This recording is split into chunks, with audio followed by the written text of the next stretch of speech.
Një person ka mbetur i vrarë ndërsa një tjetër i plagosur si pasojë të shtënave me armë zjarri që ka ndodhur në orët e hershme të mëngjesit të 16 marsit në Gjakov.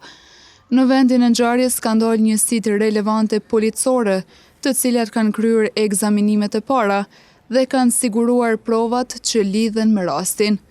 Zëdhënësi rajonal i policisë në Gjakov, Sheremet Elezaj, në një konferencë për media ka dhënë më shumë detaje lidhur me rastin dhe veprimet që janë ndërmarrë nga organet e rendit.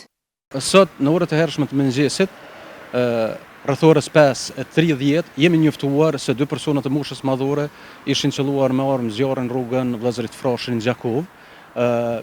Policia menjëherë ju ka përgjigjur rastit, ka dalë me ngjarje, njësitë e nevojshme policore ka dalë me ngjarje.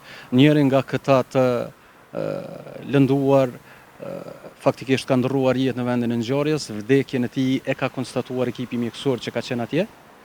Po ashtu në vend ngjarje ka dalë edhe prokurori i shtetit, në konsultim të cilin është iniciuar rast vrasje e rënd, ndërsa trupi pa jetë është dërguar në IML për ekzaminim mjekëligjor. Aktualisht jemi duke ndërmarrë të gjitha veprimet e nevojshme hetimore me qëllim të arrestimit të personit të dyshuar dhe zbardhjes së plotë të rrethonave të kësaj ngjarje.